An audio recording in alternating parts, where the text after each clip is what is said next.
Good morning, everyone. This is Sarah Bessel with the Human Trafficking Legal Center. We're right on the dot at 10, so we'll give one more minute for attendees to sign on. I see people joining right now. Hope you're all having a good day wherever you are and whatever time zone you're in.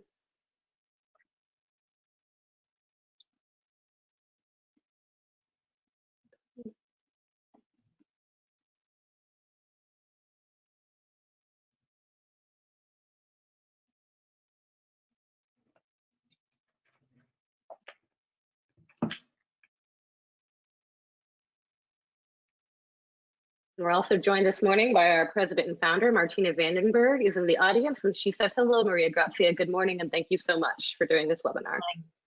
And I echo those thanks as well.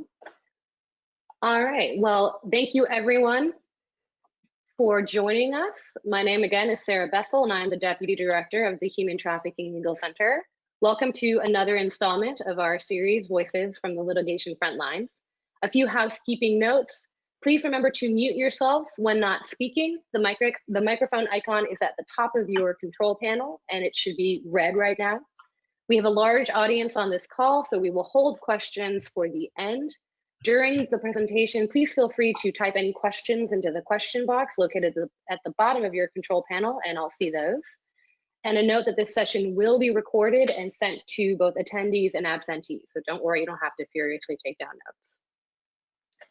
Today, we are thrilled to be joined by Dr. Maria Grazia Giammarinaro, who recently completed her term as UN Special Rapporteur on trafficking in persons, especially women and children. And Dr. Giammarinaro is now an adjunct professor of human rights at the Irish Centre for Human Rights at NUI Galway. And in her final report to the UN General Assembly, Maria Grazia provided recommendations to achieve a human rights and victim rights centered approach to combating human trafficking. And she is here today with us to share her reflections on the future of the anti-trafficking movement. Maria Grazia, welcome so much, and the floor is now yours. Can you hear me? Yes, I can. We can. Okay. Perfect. Thanks a lot for this nice opportunity to exchange ideas about the situation of legislation, legal framework, and its implementation on trafficking in persons. And actually, at the end of my mandate, I felt that it is the right time for a reflection on a deep reflection on what we have and what we need to make the prevention of and fight against trafficking more effective in human rights terms. But in general, because we have to admit that the results achieved in this field, there are of course results, but these results are very modest. Not only in terms of victims identified and assisted, but also in terms of criminal proceedings. According to official data, we know that trafficking in persons is a crime that is, unpunished in the vast majority of cases. Of course, the first thing I tried to analyze, of course, is the protocol, the so-called Palermo Protocol adopted in 2000, which contains a definition of trafficking in persons, definition largely confirmed and accepted by other international organizations, such as the Council of Europe, for example, or the European Union. I tried to assess what does not work concerning the general approach of the Palermo Protocol and its provisions. In general terms, I have to say that the protocol, of course, is the result of a negotiation focused on the repression of criminal networks. And although the protection of victims was included as one of the main objectives of the protocol at the very end of the negotiation, the general approach remains a criminal law approach. And of course, the consequence is that national legislation fully complying, or sometimes not fully complying with the protocol, has adopted the same approach. The result is that the decision-making is mostly and exclusively in the hands of law enforcement authorities and immigration authorities, that very often assistance and, on top of it, residence status is made conditional on the cooperation of the victim in criminal proceedings, which is an approach which is completely at odds with a human rights approach and has proven not effective. There is no possibility to appeal any decision of competent authorities. And of course, all the provisions in the protocol providing for assistance and protection to victims are mostly non-binding. The result is that these provisions are implemented in a very restrictive terms and are not fully in line with the human rights approach, although since the adoption of the protocol, many instruments, binding and soft law instruments, have highlighted aspects of the legal framework that needs further legislation, different approaches, but this instruments or soft law regulations, such as, for example, the Council of Europe Convention, which adopts a human rights approach, or the recommended principles and guidelines of the Office of the High Commissioner, adopted a few years after the Palermo Protocol, still the main approach to the anti-trafficking action remains based on a criminal law approach, and actually states not only rely almost exclusively on police operation as the main way to identify cases and victims, because of course identifying a victim in a criminal law approach depends on the fact that criminal proceedings exist, has been initiated, and has been continued. In addition to that, states not only rely on police operations as the main way to identify victims, but in addition to that, they tend to consider anti-trafficking as one element, a component of their immigration control policy. And which means that anti-trafficking is very often instrumentalized to legitimize, to justify restrictive migration policies, which are absolutely the opposite of effective anti-trafficking policies. Because it is true that to prevent trafficking, it is necessary to reduce vulnerabilities, and we know that migrants' vulnerabilities are exacerbated or even created by restrictive migration policies. So there is a lot to change.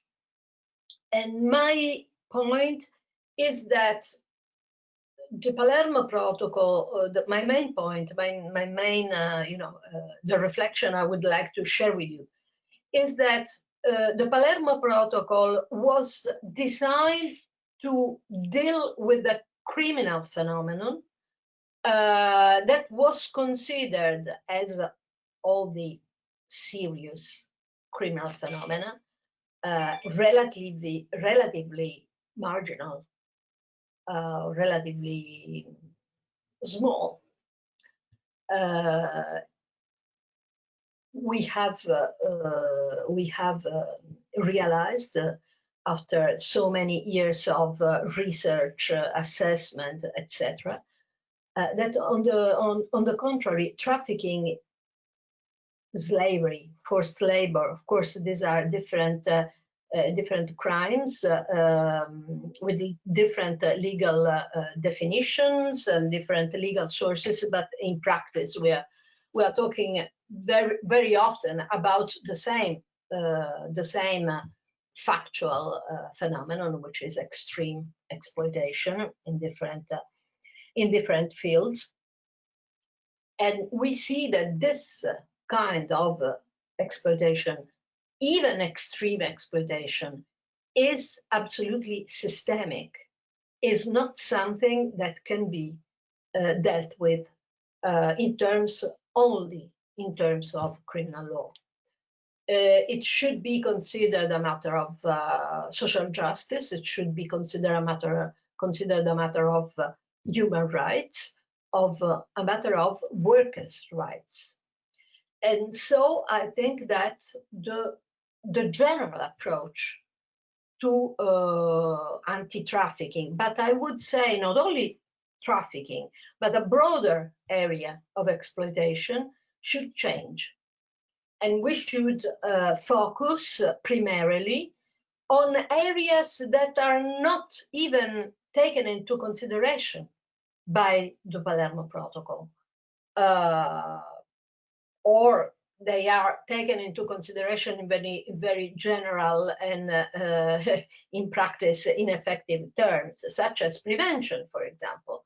If we think about exploitation as a systemic phenomenon, we should think that prevention means, for example, effective action taken by parent companies regarding the supply chains, and that this should be somehow also imposed by states to the private sector, and parent companies should be held accountable for not addressing risks in their supply chains. For example, this is something that is completely out of the scope and the general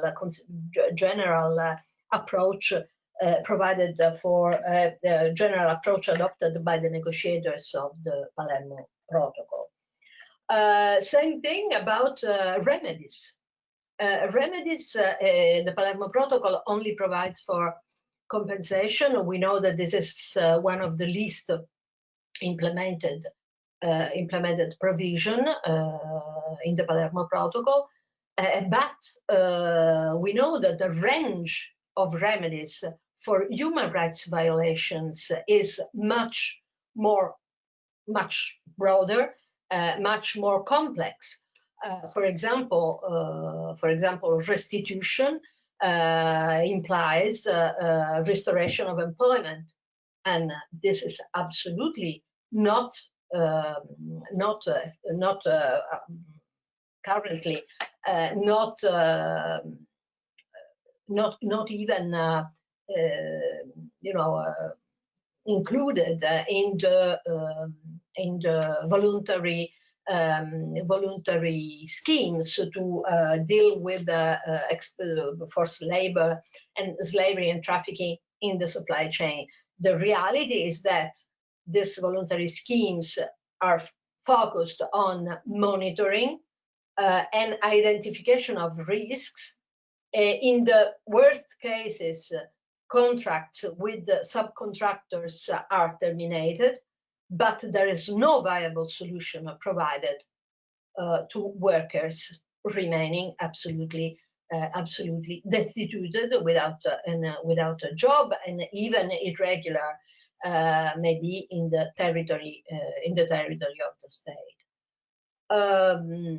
Remedies should include restoration, which means family reunification, which means restoration of employment, and should include the guarantee of non-repetition, which means, for example, residence status. The reality is that a worker found in a situation of exploitation is immediately deported if he or she is irregular.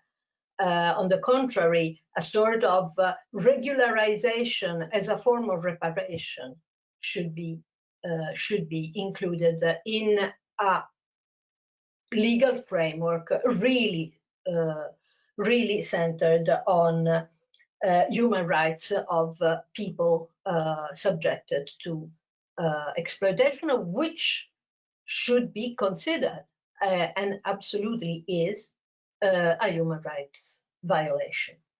So this is somehow what I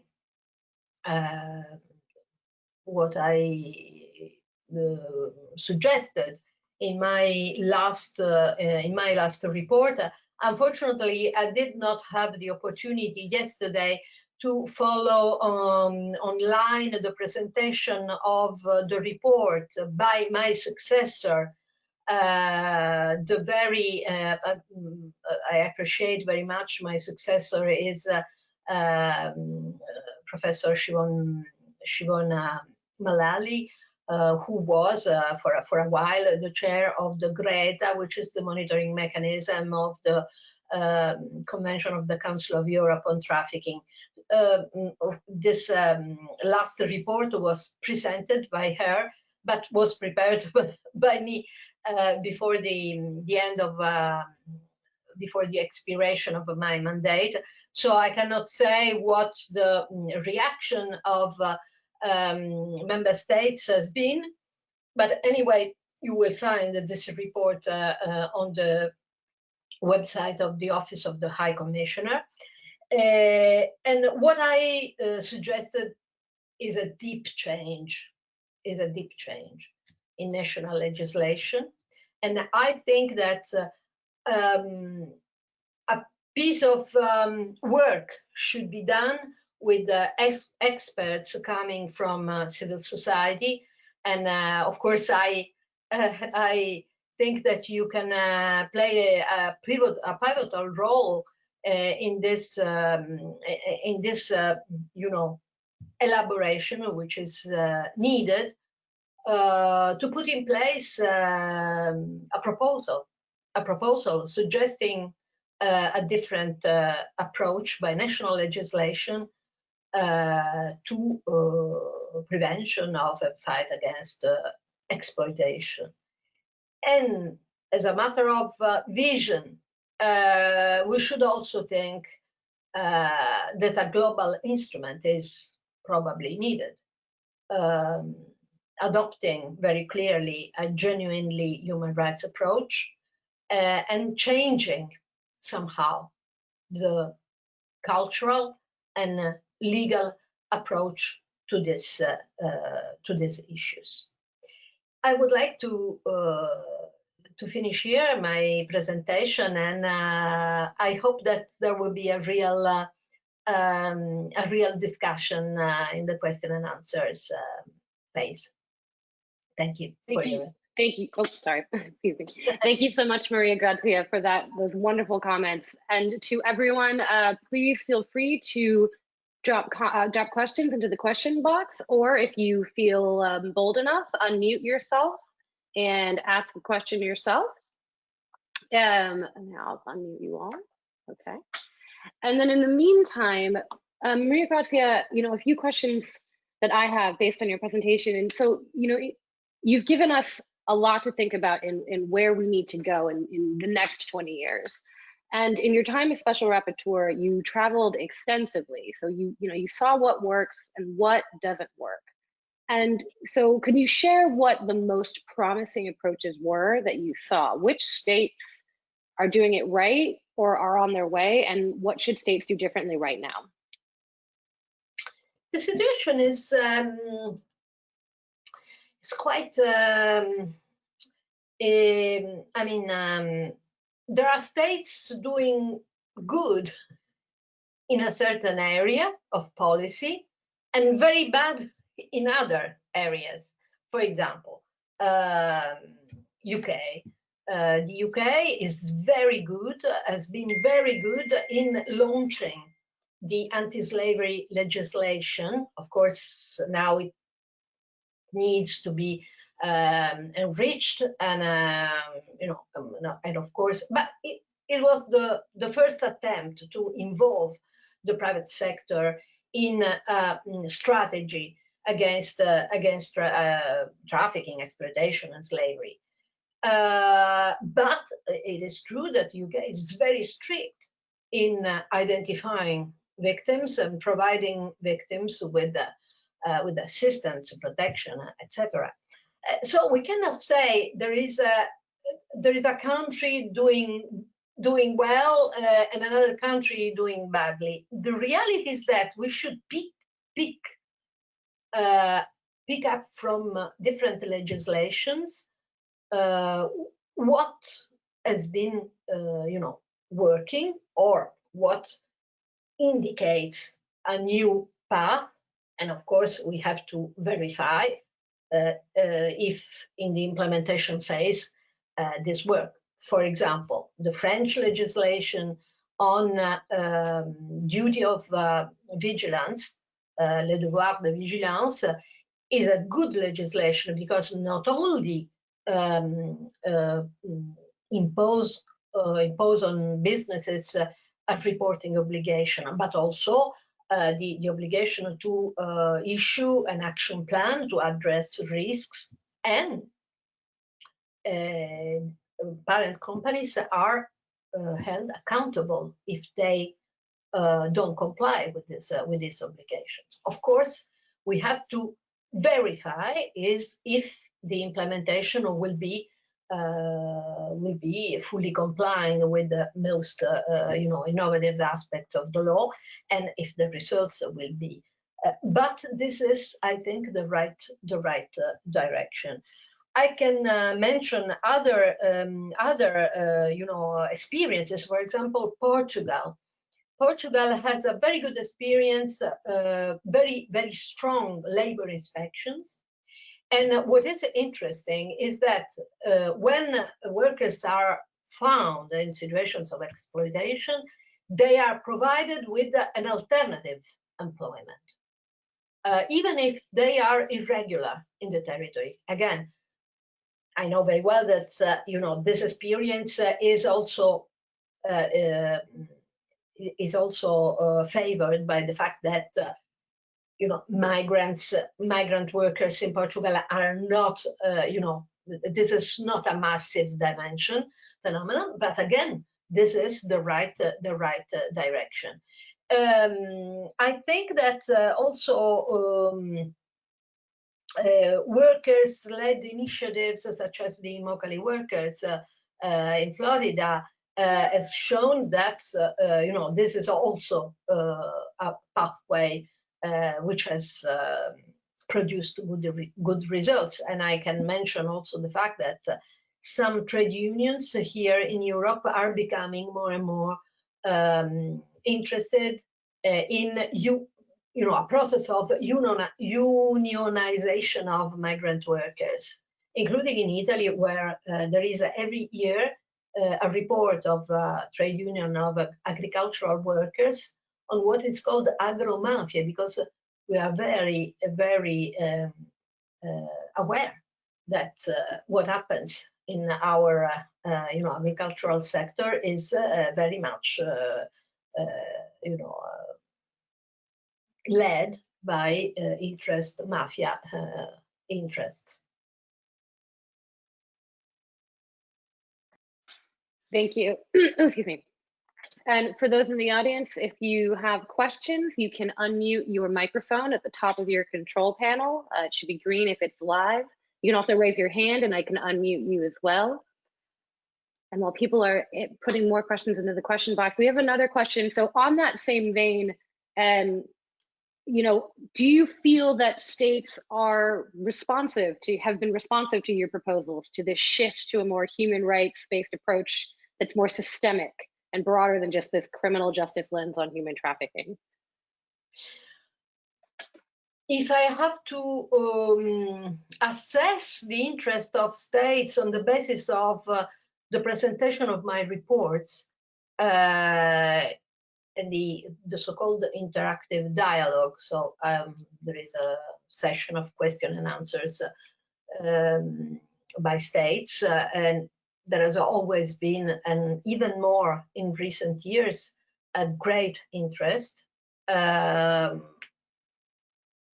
Not only, I mean, you know, the interventions that are, you know, somehow obligatory in the diplomatic, but real interventions showing that there has been an interest and a real,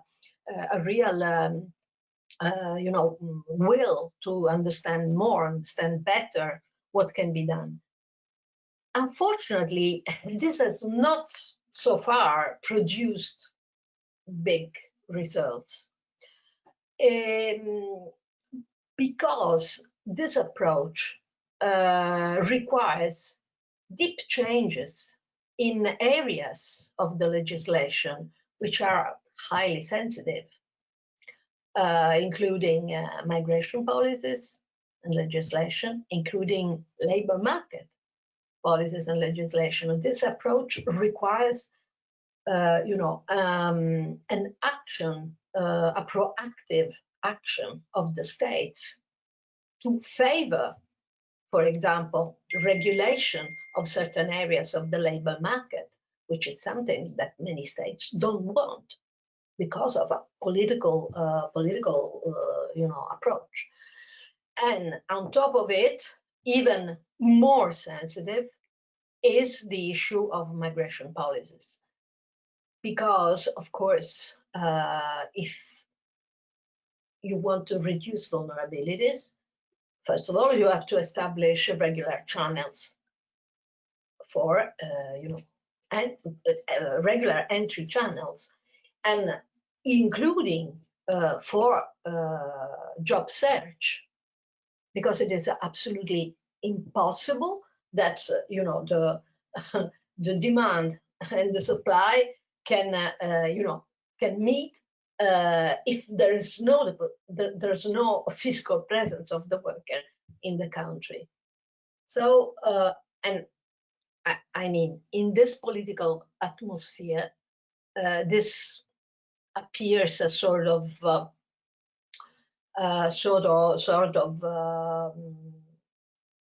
revolutionary, you know, approach. But I have to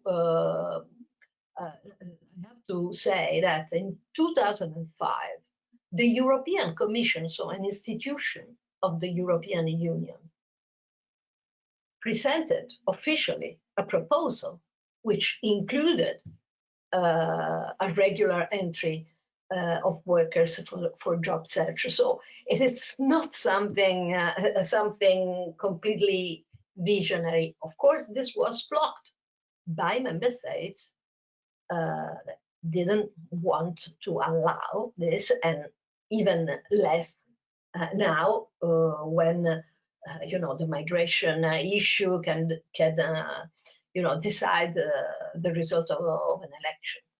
So what we can do?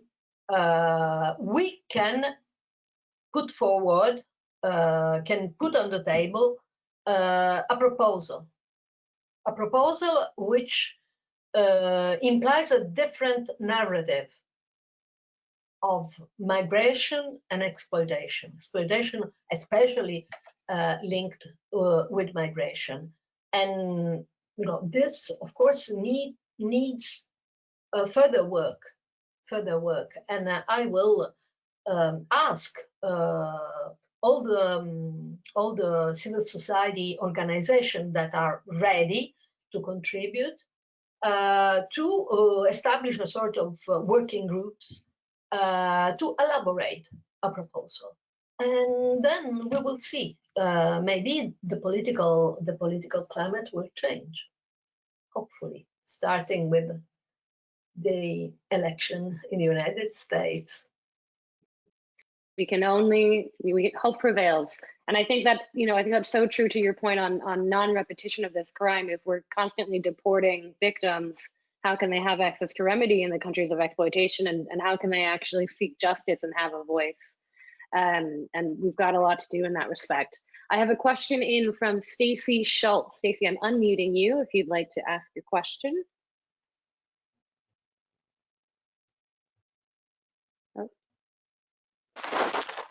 Oh, can you hear me? Hi, Stacy. Yes, we can. Go ahead. Hi, I was curious, for somebody who wants to get involved more on a national and international scale within the anti-trafficking field, what are your suggestions? To be more involved. I mean, there are many ways to be involved. For example, there are NGOs, civil society organizations dealing with directly with victims, so providing for transformative, social inclusion programs. And from this point of view, I have witnessed very interesting initiatives worldwide. There are NGOs doing a fantastic job with victims. There are many organizations, including survivors. For example, there is an organization in Nepal of domestic workers coming back from domestic work done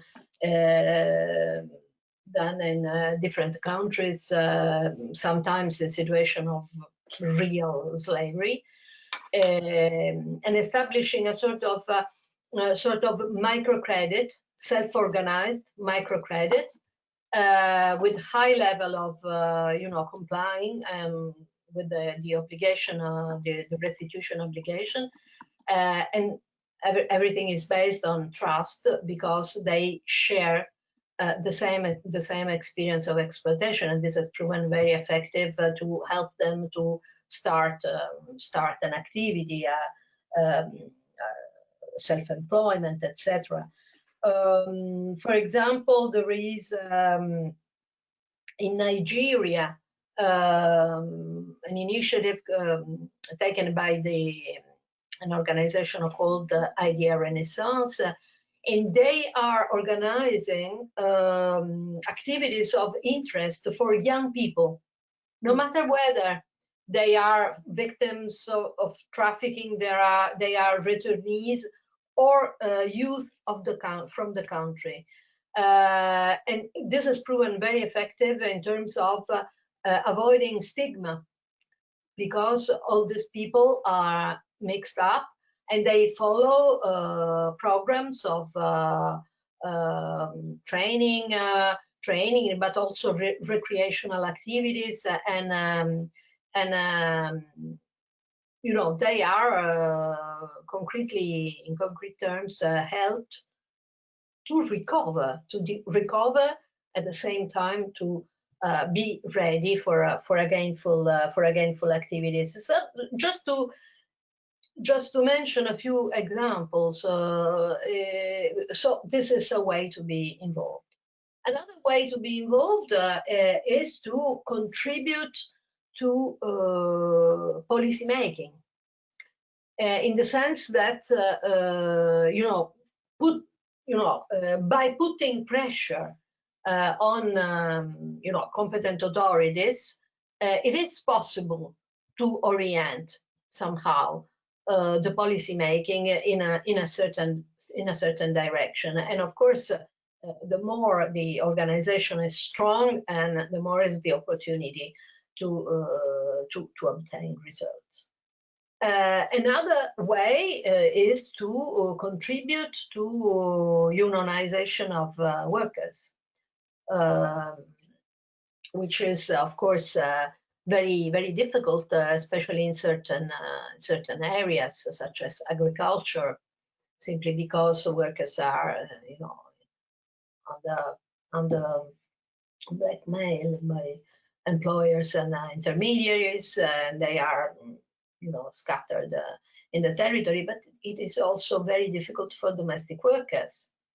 So this is another way to get into contact with workers and try to understand what is the best way for them to self-organize. That's so important, and I'm so glad you raised that, because as you said, we've realized that this is it's a systemic human rights issue. It's not just a narrow human trafficking only issue. And so for those looking to be get more involved, know that there is a broad range of intersections that you can enter into this. There's no one way to enter the anti-trafficking movement. We have another question coming in from Diana Sukadolski. Diana, I've unmuted you. Please feel free to ask your question.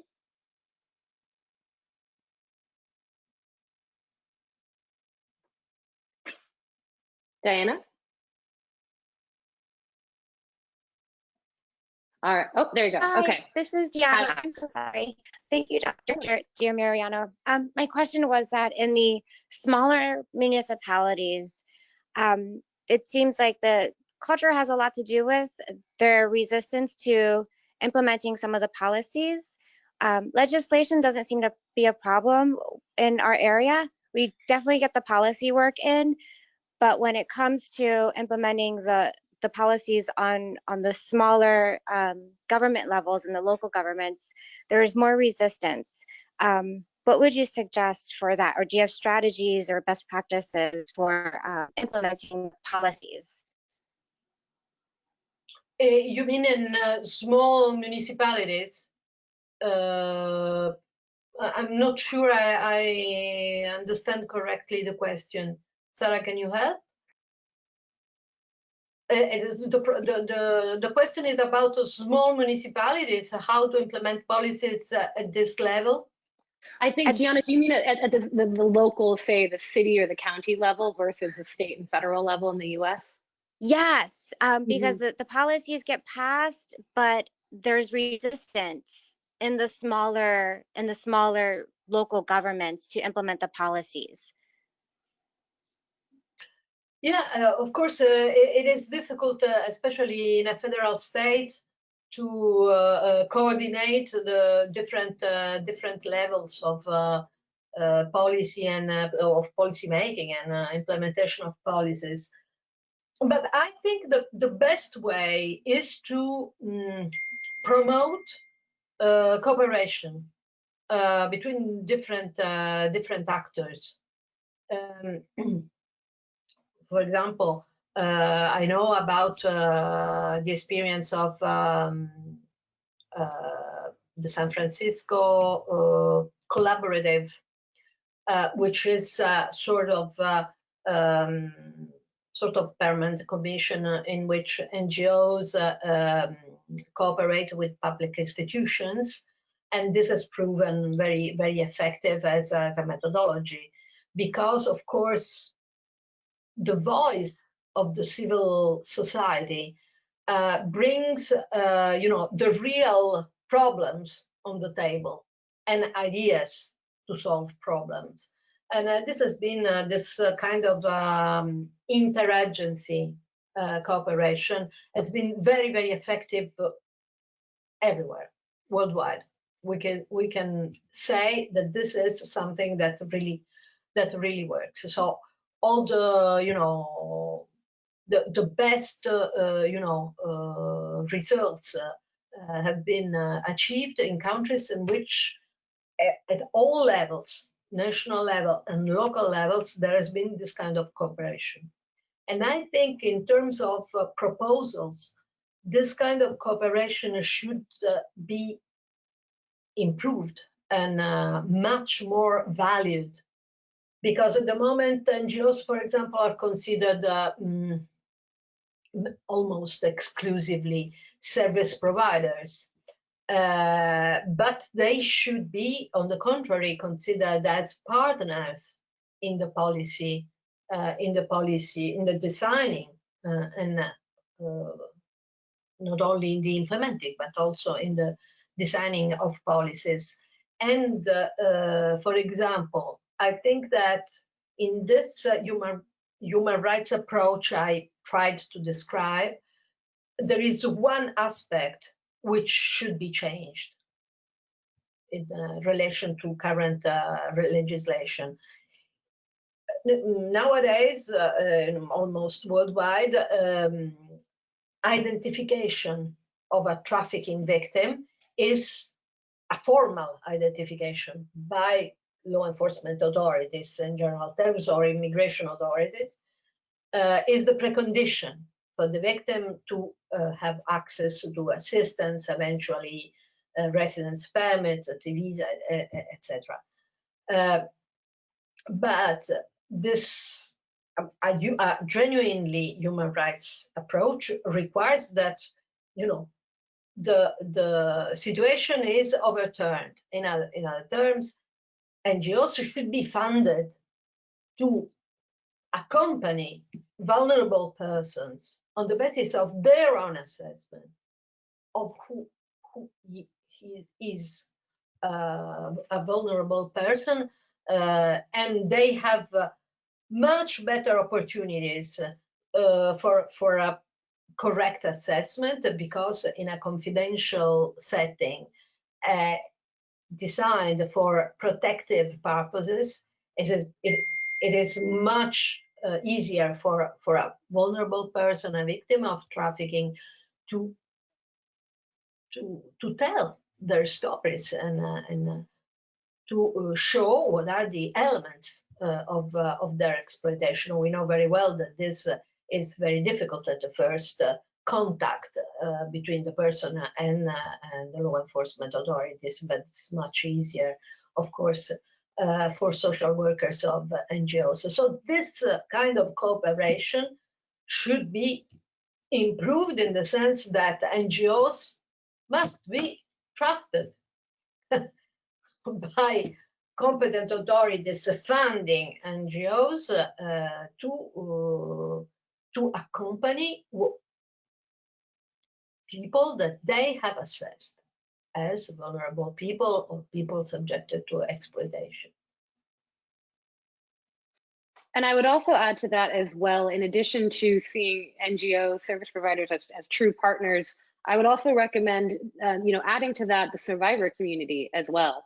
We found in our outreach to our parallels in the government that, at any level, that, I can get in front of them all day long and rattle off a bunch of cases, and that doesn't stick as much, and it's not as powerful as a presentation conducted by a survivor, him or herself.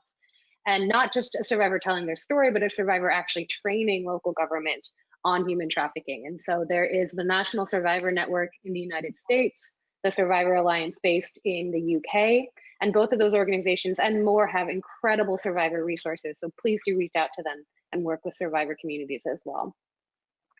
And Maria Grazia, we have another question in that speaks to your point on victim identification.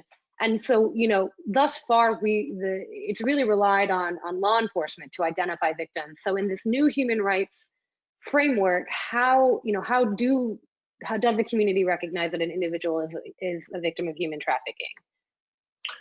I mean, there are indicators that have been, elaborated in this over the past 20 years.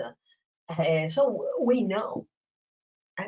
We know people dealing with trafficking every day know perfectly how to identify situations in which there are elements of trafficking.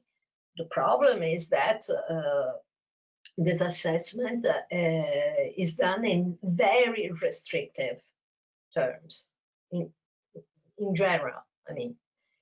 And this is because, again, states consider trafficking as a component of their migration policy, and which means that trafficking, to identify a victim of trafficking and offer assistance and residence status is considered an exception vis-à-vis restrictive migration policy and an exception to the general rule, which is to deport every irregular migrant.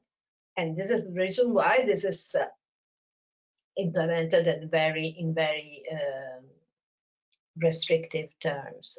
So I think the problem is not that we don't know, or social workers, or even law enforcement authorities, if they are correctly trained, they don't know. Oh, sorry, I forgot. It is not that people are not able to identify victims of trafficking. I think we have all the instruments to do such an assessment. The problem is that political will is not there. No, it's very true. And another question coming in: among the legislation and the state policies that you've analyzed, which states have the best restitution remedies that you have found to be, the most interesting and should be replicated by other states? You spoke earlier about the importance of compensation. Unfortunately, I was not able to conduct a research about real implementation of the remedy chapter. This is a piece of work that should be done in the future. But unfortunately, I have to say that from information coming during consultations with experts, etc., I have to say that there is not so much in place. I think that the results you have achieved are among the most impressive worldwide in terms of remedies. Yeah, this is one of the chapters. I always remember the words Martina van den Berg said about domestic workers. She said that we need an army of lawyers for domestic workers, and this is the reality. Unfortunately, the vast majority of victims don't have an army of lawyers to defend their interests in courts. No, it's so true. And, it's so important that victims, be it a lawyer, a paralegal, or a case manager, have someone there to walk with them and, inform them of their rights and support them in this process. It can really be so critical. And, speaking of the criminal justice system, why do you think this approach has failed? Was it a lack of political will? And, looking to the future, what is the role of the criminal justice approach in this new human rights framework? Where does it fit in? I mean, this is a very difficult question, in the sense that although all the protocol is built around the idea that the criminal justice response is the main way to combat trafficking, this has not been working. There are different reasons. I think the answer is not easy. There are different factors. For sure, one of the factors is that the victims in general terms are not at all encouraged to come forward, because what we give to victims in exchange is very little. And this makes, of course, one of the sources of evidence not available. The second issue is that still trafficking is not considered one of the crimes in which it is necessary to invest in terms of sophisticated investigative tools. We see that in many countries, for example, resources dedicated to drug traffic are not comparable with resources dedicated to the fight against trafficking, human trafficking. And this is something that, of course, contributes to make the results not adequate. In certain countries, there is no, there's no know-how, there's no training, specific training for law enforcement. They don't know how to deal with this kind of phenomenon, so they tend to completely overlook, and just consider situations that trained staff or personnel or law enforcement agent can consider indicia of trafficking, just irregular migration, for example, or petty crime, begging, for example. There are different, and some of these issues, it is true, that can improve in time with adequate, of course, resources and actions. But in general terms, this can produce good results, probably in the area of sexual exploitation, where results are more significant anyway compared to the labor exploitation,